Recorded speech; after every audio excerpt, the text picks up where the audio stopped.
Check this out. Okay.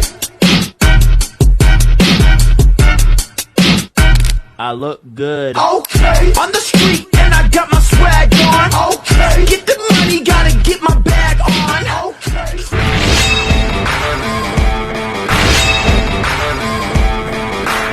आपल्यासोबत RW Jadhav sir आहे. ते सध्या रिटायर झाल्यापासून त्या स्कूलमध्ये टाकळी इंचूर इथे शाळा आहे. त्या शाळेमध्ये मुलांचं ट्रेनिंग घेतात. आपण बघितले आत्तापर्यंत इथं जवळजवळ 50 एक मुलं दिसत आहे आपल्याला. तर इथं कंटिन्यू सकाळ संध्याकाळ ट्रेनिंग करता.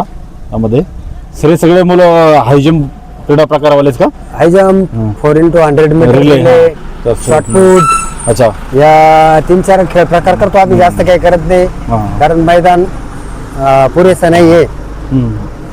जेवढं होईल शक्य तेवढं करतो. ही जी मॅट आता तुम्ही बनवली आहे ही मॅट केव्हा बनवली तुम्ही? ही मॅट आम्ही 2017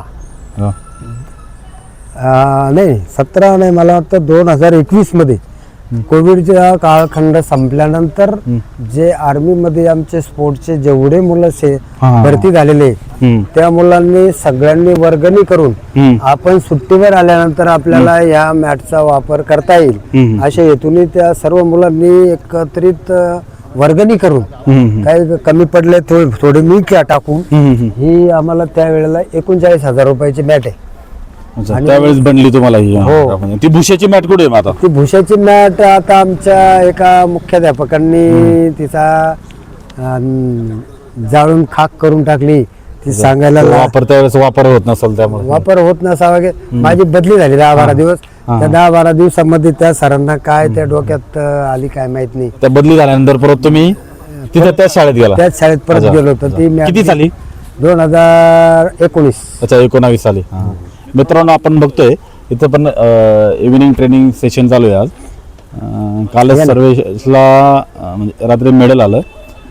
सातत्यानं सर इथे ट्रेनिंग घेत आहे मुलांचं. हा एक मुलगा आहे, याचं नाव काय सर? सर दर्शन जाधव. हा पण एक किती हाईट आहे? 195. अच्छा, 195 जम्प करतो. आपण सगळे बघूया तर किती अटेम्प्ट मध्ये क्लिअर करतोय. फक्त हा लँडिंग एरियाच आपल्याला दिसतोय. हाय जम्प साठी 4x6चा एरिया पाहिजे. पूर्ण मॅट जी असते ती लँडिंग. तर आपल्याला फक्त हा लँडिंग एरिया. सरीची किती लांबी रुंदी किती? 6x7. 6x7 मीटर मध्ये? फूट. मीटर 6x7 फूट. अच्छा, मीटर मध्ये काय? मीटर मध्ये नाही का ते? अच्छा, ती मीटर मध्ये मला वाटतं 2-2.25 मीटर तिकडे सापडेल. अच्छा. हा, आणि ही 2 मीटर सापडेल. म्हणजे 2x2 का? हा, 2x2.5 मीटरची मॅट आहे. ही मॅट तात्पुरत्या स्वरूपात त्यांनी बनवली. म्हणजे स्पंजची ती पण हार्ड मॅट वाटते मला. डोक्यावरती सगळे मुलं मुली ट्रेनिंग करता. हा बार आता तुम्ही केव्हा आणला? हा बार आम्हाला 1 वर्ष झालं. अच्छा. आणि स्टँड हे बनवून घेतला आम्ही. अच्छा, बनवून घेतलाय तुम्ही? हो.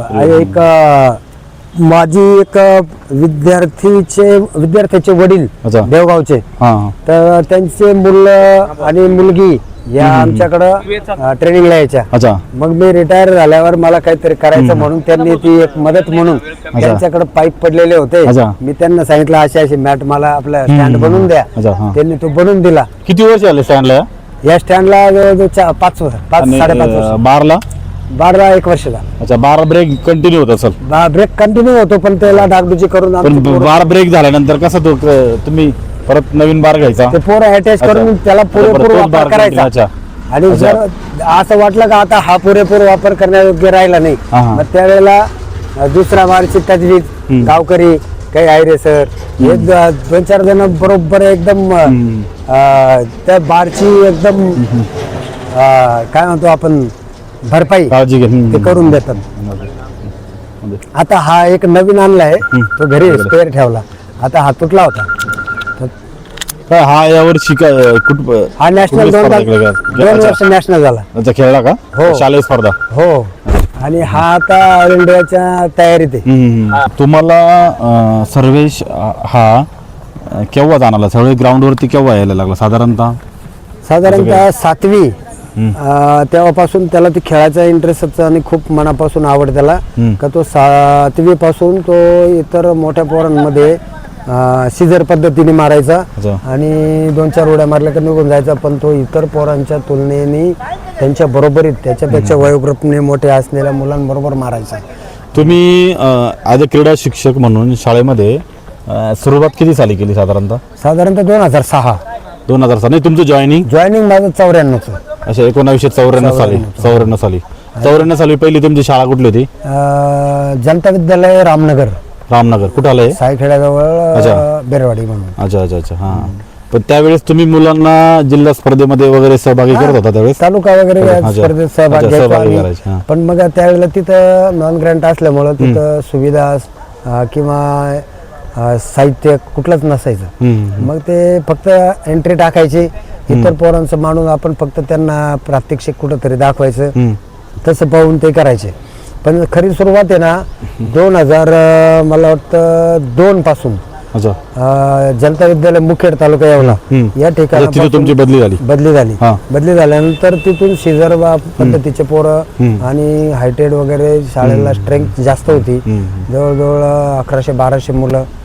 त्याच्यातून ते बरोबर शोधायला चान्स सापडायचा आणि पोरं साधारणतः 45-48 50 मारायचे.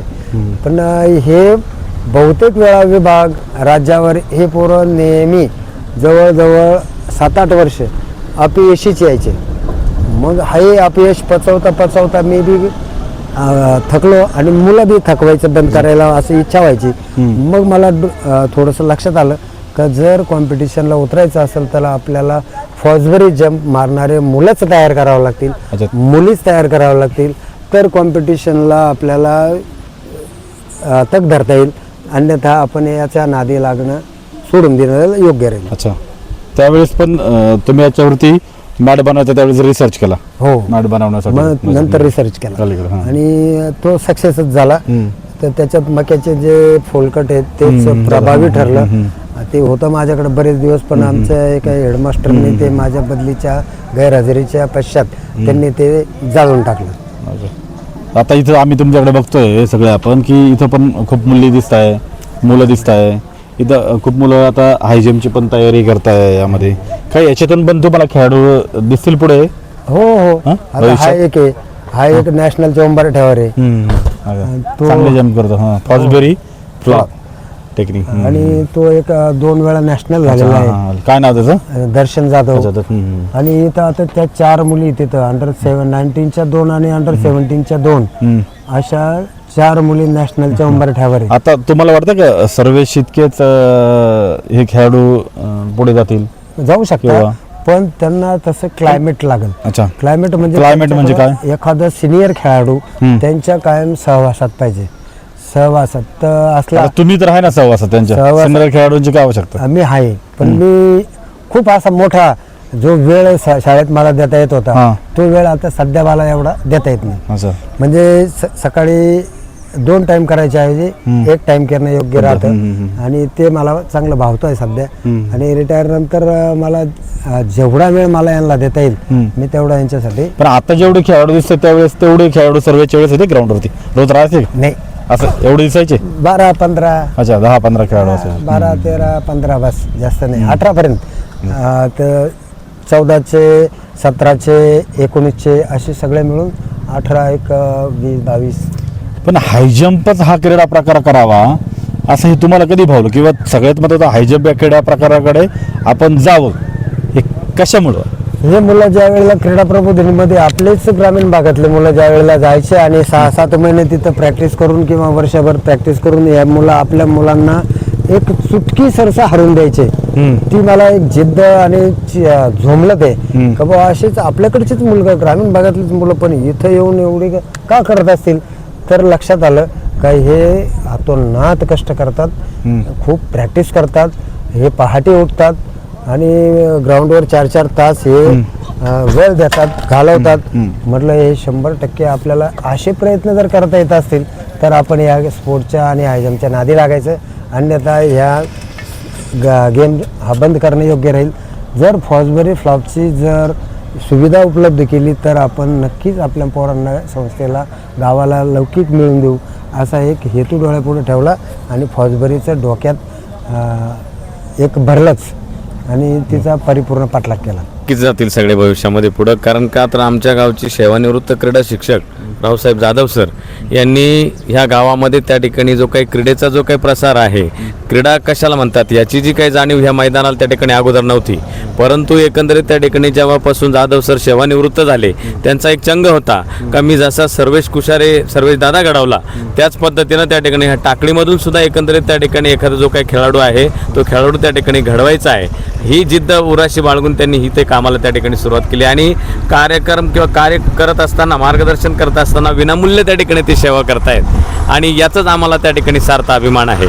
आणि ज्या वेळेला सर्वेश दादाला मेडल मिळालं त्यावेळेला आमच्या डोळ्यातून हसू येत होतं, कारण का ही सरांचं कष्टाचं चीज आजपर्यंत त्यांनी मार्गदर्शन करून सर्वेशला घडवलं, तसेच त्या ठिकाणी हे जे काही खेळाडू सुद्धा घडतील अशी आमच्या सर्व पालकांकडून सरांच्या पाठीमागं आम्ही एकंदरीत त्या ठिकाणी अशी भूमिका आम्ही उभी करून नक्कीच त्या ठिकाणी टाकळीमधून सुद्धा त्या ठिकाणी एखादा ऑलिम्पिकवर घडू अशी आमची सर्वांची त्या ठिकाणी इच्छा आहे. सर तुम्हाला सोबत पाहिजे? तर आम्हाला सोबत पाहिजे, कारण का अगदी सकाळी 7 वाजेपासून तर संध्याकाळी त्या ठिकाणी 7 वाजेपर्यंत आम्ही सरांच्या सोबत असतो आणि हे सर्व जे काही नवीन चेहरे आहे हे सगळे नवीन चेहरे त्या ठिकाणी राज्यस्तरावर कसे खेळतील, नॅशनल कसे खेळतील अशी आमची दोघांची त्या ठिकाणी एक प्रकारची धडपड असते. आमच्यासोबत त्या ठिकाणी जे काही पालक आहे हे पालकसुद्धा त्या ठिकाणी अत्यंत मेहनतीनं प्रयत्न करतायत, यांचासुद्धा आम्हाला सार्थ अभिमान आहे.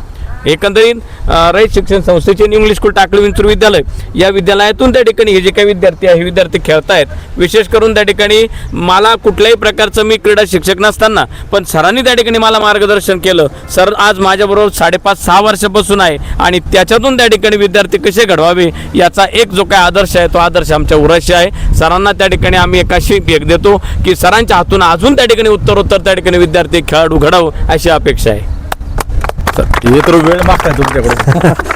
नक्की गावासाठी वाटेल ते. गाव इतर दिवशी गावात फक्त न्यूज ऐकत होते, पण जाधव सर काय आहे हे प्रत्यक्षात गावाला मला दाखवायचं होतं आणि गावाला बी दिसून आलं का जाधव सर खरंच काहीतरी क्रीडा नैपुण्यात प्रावीण्य असं मिळवणारं व्यक्तिमत्व आहे. अच्छा, त्यामुळे सगळे आता सहकारी आणि सगळे खेळाडू तुमचे जमा व्हायला लागले सगळे. आणि आमचं गाव त्या मानाने खूप जागरूक झालंय का ज्यांना त्या स्पर्धेसाठी खेळासाठी आपले मुलं पाठवावे आणि त्यांनी यश संपादन करावं असं प्रत्येक पालकाला वाटायला लागलं. मित्रांनो, आपण बघतोय की ऑलिम्पिक खेळणं एवढं सोपं नाही. सर्वेश हा हाय जम्प एखाद्या प्रकारामध्ये वर्ल्ड चॅम्पियनशिप खेळला, ऑलिम्पिक खेळला, कॉमनवेल्थला त्याला मेडल लागलं आहे. आता तो वर्ल्ड जे काय जागतिक लेवलच्या ज्या स्पर्धा आहे, डायमंड लीगला पण त्याला थर्ड प्लेस मिळाली. तर हा जागतिक लेवलच्या जे काही स्पर्धा आहे त्या सगळ्या स्पर्धा खेळला. त्या एकमेव त्यामागे व्यक्ती आहे सध्या ज्यांनी हाय जम्पची क्रीडा प्रकार सुरुवात केली, ते जाधव सर. भारत के सर्वेश अनिल खुशारे, उनका पहला अटेम्प्ट 2.05 मीटर की हाइट पर सफाई से पार किया. सर्वेश अनिल खुशारे का ये अटेम्प्ट कामयाब होगा, बिल्कुल कामयाब होगा.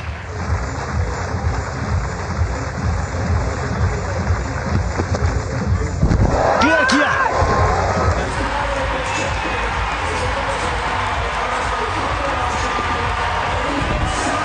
कामयाबी सर्वेश के नाम.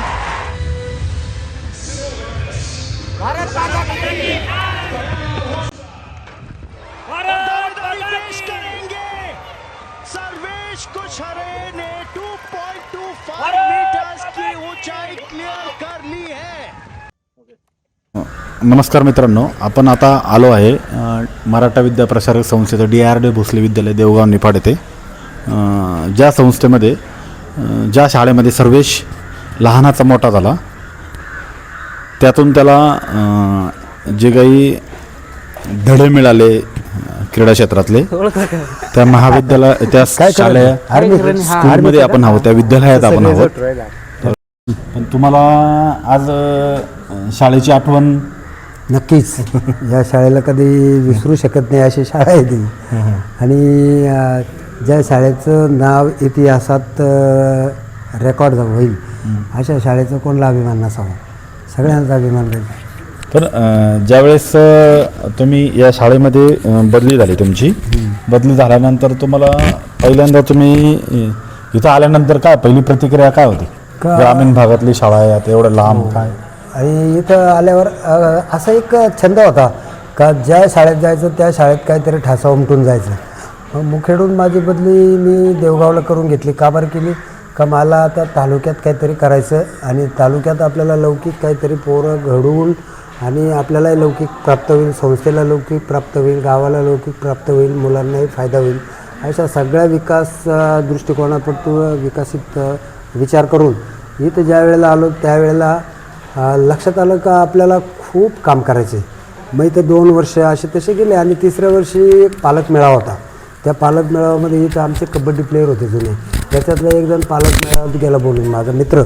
तो म्हणजे सर आमच्या गावाला इतका क्रीडाचा वारसा आहे, इथं तुम्ही क्रीडा क्षेत्रासाठी काहीतरी अतिरिक्त का योगदान दिलं तर आमच्या गावचे पोरं खूप पुढे जाऊ शकतात असं. मग मी असं निश्चय केला का आमच्या मुख्याध्यापकाला सांगितलं, सर पालक मेळाव्यामध्ये आता तुम्ही डिक्लेअर करून टाका का आमचे जाधव सर सकाळी 5:30 वाजेपासून ग्राउंडवर राहतील. ज्या पालकांना आपले मुलं मुली घेऊन ग्राउंडवर येता येईल त्यांनी सकाळी 5:30 वाजता पहाटे आपले मुलं मुली घेऊन इथे येणे आणि सराव झाल्यानंतर आपली मुलं मुली घेऊन जाणे. असं ज्यापासून सुरुवात केली तर तो परफॉर्मन्स आजही या शाळेचा मला टिकून आहे. आणि जोपर्यंत मी इथं होतो तोपर्यंत मी सकाळी 6-6:30पर्यंत सुरुवातीपासून ग्राउंडवर यायचो आणि 9, 9:15पर्यंत ग्राउंडवरच राहायचो. इथं फक्त सर्वेश येत होता का त्याच्यासोबत अजून काही मुलं येत होते? 18-20 सीझन आला असं स्पर्धा जवळ आलं का 25-1 अशा प्रमाणात यायचे. पण सर्व कुठून मुलं यायचे इथं आता शेजारी धानोर आहे, नांदगाव आहे, वाकद आहे, शिरवाड आहे, मानोरी आहे, रुई आहे, अनेक गाव. हो, या सगळ्या खेड्यातले लोक सकाळी यायचे म्हणजे यायचे. आणि पालकांचा इतका सपोर्ट, गावाचा इतका सपोर्ट का मला खूप चीअर केलं आणि कधी कुठली अडचणी येऊ दिली नाही. तुमची बदली इथे किती साली झाली? 2006 साली. 2006 ते रिटायरमेंटपर्यंत देवगाव तुम्ही इथंच होता, देवगावमध्ये होता. अनेक मित्रांनो, अनेक आपण क्रीडा शिक्षक बघतो, आयुष्यातल्या अनेक वाटचाली असतात त्यामध्ये. पण हे क्रीडा शिक्षक फार वेगळे क्रीडा शिक्षक आहे. का तर हे एक ऑलिम्पियन बनवला, एवढी सोपी गोष्ट नाही आहे. शालेय क्रीडा शिक्षकांकडून ऑलिम्पिक खेळाडू बनवणं फार अवघड आहे आणि फार चिकाटीची गरज आहे. त्यावेळीची आजची परिस्थिती अनेक चांगल्या परिस्थिती आहे, चांगल्या मॅट्स मिळत आहे, चांगले इक्विपमेंट मिळत आहे. परंतु त्यावेळेस काही मिळत नव्हतं जाधव सरांना. त्यावेळेस त्यांनी एक क्रीडा ज्योत निर्माण केली देवगावमध्ये आणि त्या ज्योतीला घेऊन यांनी सर्वेसारखा ऑलिम्पिकवीर बनवला, कॉमनवेल्थ मेडलिस्ट बनवला, ज्याने आपलं भारताचं प्रतिनिधित्व वर्ल्ड चॅम्पियनशिपमध्ये केलं ॲथलेटिक्सचं. त्याचं नॅशनल रेकॉर्ड आता त्याच्या नावावरती सध्या आहे. त्यानं आता काही दिवसापूर्वीच त्यानं ते ब्रेक केलं, 2.31 मीटर. हे खूप मोठं योगदान ह्या जाधव सरांमुळे नक्कीच सर्वेशला लाभलं आहे. सर, ज्यावेळेस मेडल मिळालं त्यावेळेस तुमची काय प्रतिक्रिया होती? कॉमनवेल्थला ज्यावेळेस मेडल आलं त्यावेळेला आम्ही रात्री 2:15 वाजता निकाल लागला का सर्वेशला सेकंड मिळतंय. त्यावेळेला असं झालं का मी घरात नाचू का माझ्या फॅमिलीला कसं डिस्टर्ब करू, का झोपलेली फॅमिली कशाला डिस्टर्ब करायची. सगळे झोपलेले होते, कोणीच काही सगळे शांत होते, कोणाला काही कळलं नाही. मग माझी फॅमिली माझं थोडंसं आपोआपच मी स्वतः टाळ्या वाजवायचो आणि टाळ्या वाजवताना मग फॅमिलीला आवाज गेला आणि नंतर ती बाहेर आली. म्हणजे का हो सर्व्हिसचं काय झालं? म्हटलं सेकंड लागला. म्हणे फर्स्ट नाही लागला का? म्हटलं नाही, तिथे क्लायमेट स्पर्धा पण त्या लेवलची. हो, आणि क्लायमेट थोडं सूट नाही झालं त्याला आणि त्यांनी जास्त जंप केल्या. म्हटलं 8-9 जंप मारल्या, त्याच्यात 4 क्वालिफाय म्हणजे क्लिअर जंप 4 आणि 5 डिस्क्वालिफाय, बार पाडला. म्हणजे 9 जंप मारल्या. 9 जंपमध्ये इतक्या वर जंप मारायला खूप एनर्जी वेस्ट होती आणि तेवढी एनर्जी वेस्ट व्हायला, एनर्जी मिळवायला एक दिवस किंवा थोडंसं ड्रायफ्रुट्स वगैरे काही थोडं असतं तर त्याचा थोडा आणखी बदलही झाला असता.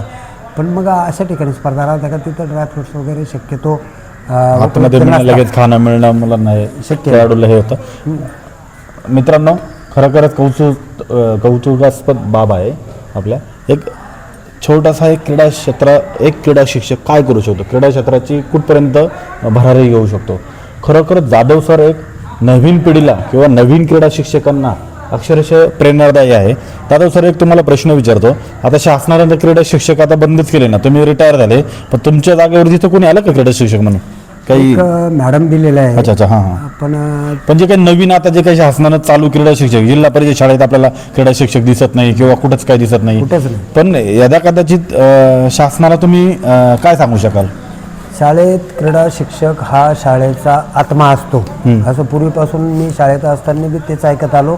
आणि आजही मला ज्या वेळेला शैक्षणिक क्षेत्रात मी क्रीडा शिक्षक म्हणून काम करतो, तर त्यावेळेला असं खऱ्या अर्थाने आठवतं का शाळा ही क्रीडा शिक्षकावर शिस्त, संस्कृती, संस्कार आणि खेळाचे धडे हे शाळेतूनच क्रीडा शिक्षक देऊ शकतो.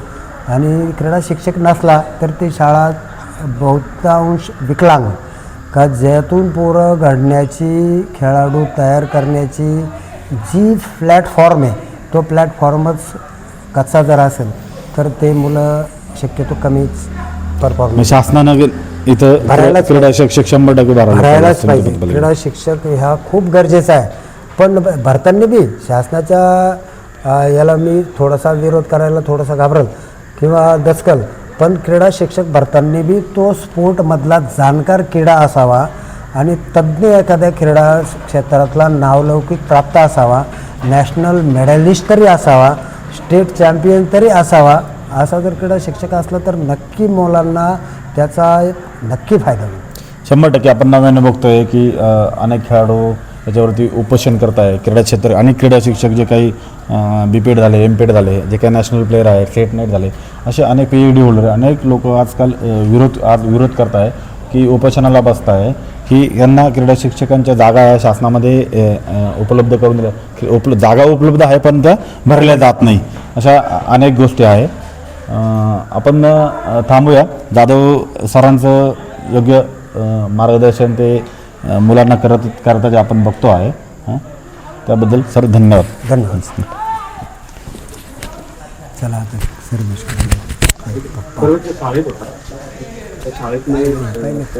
मुलं आहे ते आपल्यासोबत आहेत. काही इथे मुलं शिकतात, काही मुलं पास आउट करतात 10वी 12वी, त्यांच्यासोबत आपण बोलूया. तर तुम्हाला माहिती आहे का काय झालं? हो माहिती काय झालं? सर्विस दुसरं पदक पाठवलंय. आणखी कुठल्या क्रीडा प्रकारात मेडल मिळालेलं? हायजम्प मध्ये. अच्छा, तुम्ही शाळेमध्ये हायजम्प करतात? हो. अच्छा, करता का? अच्छा. आपण बघतोय सर्वेश ज्या शाळेमध्ये शिकत होता त्या शाळेमध्ये हे मुलं रोज सातत्यानं, आता आम्ही जे चालू त्यावेळेस मुलं इथं रोडनं धावत होते, सातत्यानं मुलं सराव करताय. इथं त्यांना तुम्हाला शिकवायला तर कोणी आहे का? कोणी क्रीडा शिक्षक वगैरे कोणी आहे? कोणी? अच्छा, इथं. पण आता नाही, आता आहेत कोणी? अच्छा, तुम्ही सातत्यानं तुम्ही सराव करताय का? अच्छा, जिल्हा स्पर्धांमध्ये पार्टिसिपेट करता? तुम्हाला वाटतं का असं काही बनायला पाहिजे? तुला वाटतं काही बनायला पाहिजे? कोणी यांना ओळखता का तुम्ही? सरांना ओळखता? कोण आहे सर? अच्छा, आंदोलन. हे कोण आहे? अच्छा, नाही पण काय यांनी काय केलंय? इथे तर मला मॅच वगैरे आता सध्या काही दिसत नाही. पण मग सगळ्यात महत्वाचं म्हणजे की सर इथं मॅच वगैरे नसताना सरांनी खेळाडू बनवले. मक्याचे भूस टाकून गोण्यामध्ये होते वगैरे ते आपण सर्विस विषयी तेवढे आणतो. सर्वेश दादा कुठे नोकरी करतो माहित तुला?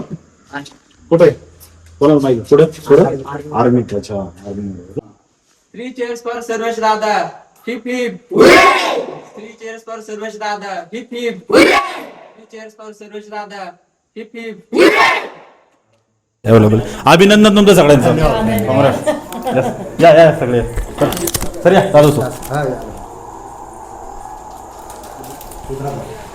येस, सर्वेची मुलगी, त्यानंतर सर्वेचे मिसेस, आई वडील. त्यावेळेस सर्वेशला मेडल मिळालं. तुम्हाला कधी कळालं? रात्री आम्ही मॅचेस पाहत होतो ते. इव्हेंट पाहत होतो. हो हो रात्री साधारण 2:45 कळलं आम्हाला. काय पहिली प्रतिक्रिया काय होती तुमची? अतिशय आनंद झाला. कधी न मिळणार बक्षीस मिळालं. तुम्हाला माहिती आहे का त्याच्या ज्या जीवनातल्या ज्या इच्छा होत्या अपेक्षा होत्या त्या थोड्याफार प्रमाणात घरात पूर्ण झाल्या. त्याची अपेक्षा होती गोल्डची, परंतु काही कारण असतो त्याला ते सिल्वरवर समाधान मानावं लागलं. सर्वेशची कुटुंबीय आहे, सर्वेशची आई पण आहे या ठिकाणी. आपण त्याच्या आईशी संवाद साधूया. काय सर्वेशला मेडल आलं कॉमनवेल्थ गेममध्ये? तुम्ही कधी बघितलं, कधी माहीत झालं तुम्हाला? रात्रीच बघितलं 12च्या नंतर, 11:45 बघितलं, तेव्हापासून बघतच होतो. अच्छा हां.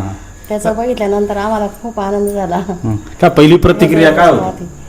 त्याचं आता पहिलं बघायचं म्हटलं होते, असं झालं कधी त्याचा वेळ येईल, कधी टाइम येईल, कधी बघू आम्ही, असं झालं. उत्साही होत्या 2 वाजून. हा 2 कधी वाजतील? हा 2 सगळे कधी वाजतील, कधी मग तुम्ही जागीच होते का सगळे? 5 वाजेपर्यंत आम्ही जागीच होतो सगळे. अच्छा हां हां. अच्छा सकाळी 5 वाजेपर्यंत जागीच होते. रात्रभर बघितली त्याची मॅच. मग सर्वेचं बोलणं कधी झालं तुमचं?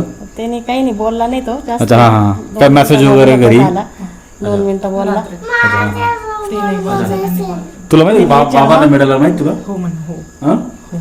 विचारलं तिचं विचारलं लगेच ठेवून दिला त्याने, पण त्याला एकदम उंदू दाटून आला त्याचा मिळालं बा असं. मी पण बघितलं प्रेस कॉन्फरन्स चालू होती त्यावेळेस तो हे झाला. फार आता सरांचं पण फार कौतिक, कारण की त्यांनीच घडवलंय त्याला. आतापर्यंत जे काही केलं ते सगळं त्यांच्यामुळे झालेलं आहे, जाधव सरामुळेच. अच्छा नाही दादा काय दादा सांगणार ते खुशीची बात वगैरे सगळं ते सगळं भारतात पोहोचलं की सगळं भारतभर पोहोचलं. तुम्हाला काय वाटलं भारतभर पोहोचलंय सगळं दादा खुशीचं? खूप आनंद वाटला, खूप अभिमानाची गोष्ट आहे की सर्वेशने आज ग्लास्गो स्कॉटलँडमध्ये जे कॉमनवेल्थ गेम झाले त्यामध्ये भारताला सिल्वर मेडल मिळवून दिलं. त्याबद्दल खूप माझ्यासाठी आणि माझ्या कुटुंबासाठी ही खूप गर्वाची गोष्ट आहे. खूप खूप कौतुक वाटतं आम्हाला. पण आता संघर्ष तुम्हाला कधी जाणवं का मुलगा आपला क्रीडा क्षेत्रामध्ये गेला पाहिजे किंवा तो स्पोर्ट्समध्ये गेल्यावरती करिअर करेल असं तुम्हाला कधी म्हणजे कधी आमची अपेक्षा होती त्यांनी इंजिनियर व्हावं म्हणून. अच्छा जाधव सर मला 1-2दा म्हटले होते, मी ते टाळलं पण होतं, परंतु त्यांनी त्याला इतकं पक्क हेरलं का तो सुद्धा त्यांच्या बाजूने पॉझिटिव्ह झाल्यामुळे त्याचं माझं काहीच चालेना. मग त्यांनी ते इंजिनिअरिंग सोडून दिलं, परत 10वी नंतर 11वी 12वी इथं कंटिन्यू केलं जाधव सरांकडे. किती साली? साधारणचा 11-12 साली. 2011-12 साली. 2011-12 साली. पण क्रीडा आता शेतकऱ्याचे जवळजवळ सगळे मुलं आपण शेतकऱ्याच्या मुलांना क्रीडा क्षेत्रात जावं किंवा क्रीडा क्षेत्रामध्ये करिअर करावं. तुम्हाला वाटत होतं का त्यावेळेस क्रीडा क्षेत्रात गेला तर त्याचं करिअर बनेल? काही वाटत नव्हतं, परंतु त्याच्यानंतर उत्तरोत्तर प्रगती होत गेली. सरांनी त्याची प्रॅक्टिस करून घेतली, त्याच्यानंतर मग आमचे होप्स त्याच्याकडून वाढायला लागल्या आणि मग आम्ही त्याच्याकडे लक्ष द्यायला लागलो. साधारणतः 12वी नंतर तो ज्यावेळेस स्कूल नॅशनल झाला, स्कूल नॅशनल गेम्समध्ये पहिला आला, तिथून पुढे मग आम्ही त्याच्याकडे जास्त लक्ष द्यायला लागलो. ही सर्वेश जगातल्या सगळ्या स्पर्धा खेळून आलाय. हो तुम्हाला याची कल्पना असेलच. म्हणजे आता कुठलीच स्पर्धा राहिली नाही का सर्वेशनं खेळले नाही. आता ही सगळ्यात महत्वाची रँकिंग मधली मोठी स्पर्धा होती की पहिल्यांदा त्याला एवढ्या मोठ्या स्पर्धेमध्ये पदक मिळालं त्याला त्यामध्ये. तर मला सांगायचं हेच आहे की तुम्ही याच्यामध्ये सध्या काय सफर करताय किंवा तुम्हाला काय वाटतंय किंवा काय सिच्युएशन सध्या, म्हणजे अजून काही तुम्ही पुढच्या स्पर्धेसाठी सर्वेशला काही पुढचे स्वप्न बघतोय? पुढच्या महिन्यामध्येच सप्टेंबरमध्ये एशियन गेम्स आहे, त्यामध्ये सर्वेशने भारतासाठी सुवर्ण मेडल घेऊन यावं आणि याहून अधिक चांगली कामगिरी करावी हीच हा विश्वास आहे आमचा सर्वांचा.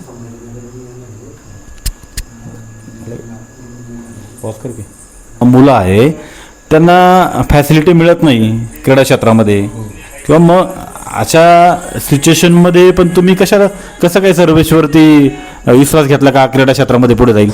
तुमच्याकडे त्यावेळेस तर काहीच परिस्थिती नव्हती. नाही काहीच नाही ना, परंतु त्याचे पाठीराखेच असे होते का त्यांनी त्यावेळेस असं काही लीड घेतलं का आपल्याला पोते पाहिजे, आपल्याला बूस्ट पाहिजे, आपल्याला सल्ल्यानुसार आम्ही जाधव सर होते, जाधव सरांच्या सल्ल्यानुसार मक्याचं भूस गोळा केलं. त्यांच्या शाळेतले ते अन्नाचे म्हणजे तांदळाचे पोते गोळा केले, त्याचं ते बोत तयार केलं, त्या बोतावर त्यांनी प्रॅक्टिस चालू केली आणि ते बोत संपूर्ण निफाड तालुक्यात नाशिक जिल्ह्यात फिरवलं. जिथं जिथं मॅच आहे तिथं तिथं ते पिकअपमध्ये टाकायचं, घेऊन जायचं, स्पर्धा खेळायची, मेडल घेऊन यायचं आणि ते पिकअप परत आणून ठेवायचं. आणि त्याच्यावर त्याला बहुतेक माझ्या मताप्रमाणे 4 मेडल मिळालेले सुवर्णपदकं त्या भोतावर शालेय गेम्समध्ये. तो शालेय नॅशनल खेळला त्यावेळेस तो मॅट याच्यावरतीच प्रॅक्टिस करत तयारी झाली होता. त्याची. पण मग तुम्ही त्याला नंतर आर्मीमध्ये तो गेला त्यावेळेसचा प्रसंग काही त्यावेळेस आर्मीमध्ये पाठवला? आम्ही ज्यावेळेस दिल्लीला स्पर्धा होत्या, दिल्लीला स्पर्धा चालू असताना तिथं आम्हाला दिल्ली पण माहिती नव्हती. दोघं आम्ही नवीन होतो आणि आम्ही डायरेक्ट इथून रिझर्वेशन केलं आणि दिल्लीत उतरलो. टॅक्सीवाल्याला केलं, नेहरू स्टेडियमवर गेलो. तिथं लॉजवर उतरलो आणि मग रिक्षानेच जाणं येणं होतं आमचं. तर तिथं स्पर्धा चालू असताना 2 सत्राच्या स्पर्धेला एका वेळेस 3 खेळाडू होते. अच्छा, 2 मीटर 17 सेंटीमीटरच्या 2.17 सेंटीमीटरला 3 खेळाडू होते. आणि त्याच्यात हा टॉपला बिगर अडखळता खेळत गेला 17 पर्यंत. आणि ते मिलिटरीवाले बसलेले होते, त्यांनी त्याला तिथं हेरलं आणि ते सगळे चौकशी करीत करीत माझ्याकडे आले. याला आमच्याकडे द्या, आम्ही याला तयार करतो.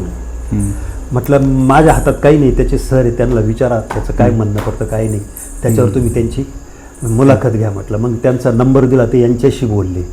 मग हे म्हणे आम्ही 2-3 दिवसात सांगतो.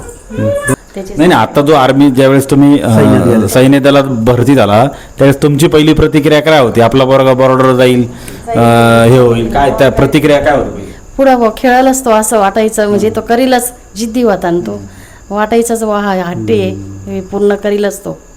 आणि आजकाल तर मुलांना कसं आर्मीत वगैरे किंवा इकडं कॉलेजला एज्युकेशन करून इंजिनियर होणे किंवा मुलांनी वेगळं करिअर करणे, हट्टच तो घेतला होता ना खेळायचा, त्याच्यामुळे तो पूर्ण करणारच होता. त्याची भरतीच कोठ्यातून झाल्यामुळं बॉर्डरवर जायचा प्रश्नच येत नव्हता. कारण तसं त्यांनी क्लिअर केलं होतं आम्हाला, आम्ही काय याला बॉर्डरवर पाठवणार आहे, याचा जर परफॉर्मन्स नाही मिळाला यदा कदाचित तर हा बॉर्डरवर जाईल म्हणे. परंतु ती वेळ काही आजपर्यंत आलेली नाही त्याच्यावर. आता त्यांना सर्वेशनं पण तो शब्द धरला. आर्मीत गेल्यापासून सगळे मेडल त्याला मिळालेले. आज म्हणजे देवगावचं नाशिक जिल्ह्याचा टॉपचा आहे, महाराष्ट्राचा टॉपचा आहे आणि आर्मीचा सुद्धा तो टॉपचाच आहे. साहजिक आहे, तुमची पण त्याच्यामागे खूप मोठी मेहनत आहे. सातत्यानं आपण बघतोय की सर्वेश अक्षरशः तुम्ही शालेय स्पर्धांपासून सर त्याच्या सोबत आहे, जाधव सर, त्याला तुम्ही कसा घडवला इथपर्यंत खेळणं. स्पर्धा खूप मोठी स्पर्धा आहे. या स्पर्धेमध्ये प्रतिनिधित्व करणं खूप खेळाडूंना जमत नाही आणि अनेक खेळाडू क्वालिफाय होणंच इथूनच कटापट होतं. तर सर्वेश आपला तिथून मेडल घेऊन आला आहे आणि नक्कीच तुमचं सगळ्यांचं कुटुंबियाचं अभिनंदन करतो मी. आणि यापुढे भावी वाटचालीमध्ये सर्वेशला आणि तुम्हाला कुटुंबियाला शुभेच्छा. धन्यवाद. खूप खूप धन्यवाद. तुमचे आमच्या घराला आले, तुम्ही भेट दिली.